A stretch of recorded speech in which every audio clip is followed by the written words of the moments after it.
Hello, সব কেমন আছো? আশা করছি সবাই ভালোই আছো, সুস্থ আছো। তো আমি আজকে একটু ডিনারের জন্যে একটু বড়া পাও বানাচ্ছি। তার জন্য আমি এখানে 5 থেকে 6টা, আর বেসনটাকে ঠিক একদম এইভাবে ভালোভাবে কিন্তু ফেটাতে হবে। আর যত ভালোভাবে ফেটানো হবে কিন্তু বড়া পাওগুলো গোল গোল একদম ফুলা ফুলা ভালো হবে। ঠিক এইভাবে ফাটাতে হবে। আর এটা খুব একটা, আমরা এখানে আলুগুলো ছাড়িয়ে নিচ্ছি, ছাড়াতে হবে। আর এইভাবে সঙ্গে সঙ্গে এগুলোকে ম্যাশ করতে হবে।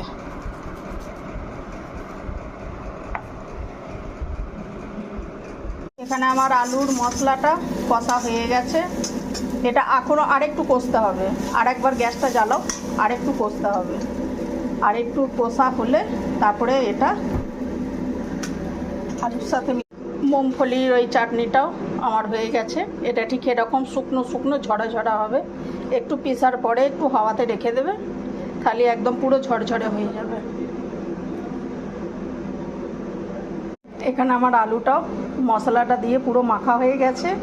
এবারে আমি প্রথম কিন্তু এগুলো একটু বেসনের ঝুড়ি বানিয়ে নেব ওই বড়া পাওয়াতে দেওয়ার জন্য।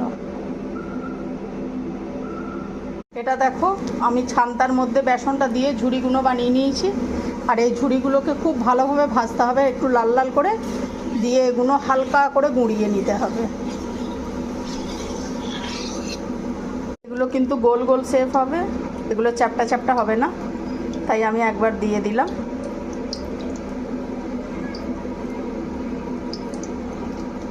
এখানে তো এগুলো একবার করে সব ভাজা হয়ে গেছে। আর আমি এখানেতে পাওটাকেও পুরো কেটে নিয়েছি। এটা তো তাজা পাও, চাইলে সেঁকতেও পারো, নাও সেঁকেও খেতে পারো, তবে একটু করে বাটা। এখানে আমার বড়াগুলো হয়ে গেছে। আর এখানে বেসনটাকে ওই বুন্দিগুলোকেও গুঁড়ো করে নিয়েছি, দিয়ে মুংফলির সঙ্গে মিশিয়ে নিয়েছি একবারে। এগুলো সব রেডি হয়ে গেছে। আর আমি বাটার দিয়ে, এবারে আমি বাটার দিয়ে সেঁকে নিচ্ছি।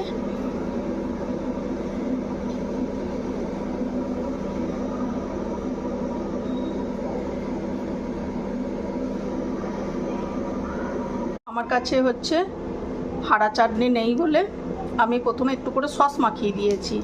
সস মাখিয়ে দেওয়ার পরে মুংফলি আর বেসনের চূড়োটা ভালোভাবে দিয়ে দিয়েছি।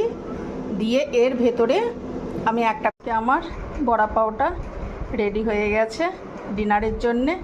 আজকের আমি এটা মুম্বাইয়ের বড়া পাও বানিয়েছি। আবার তোমাদের সকলের ভালোই লাগলে তোমরাও সবাই ট্রাই করো।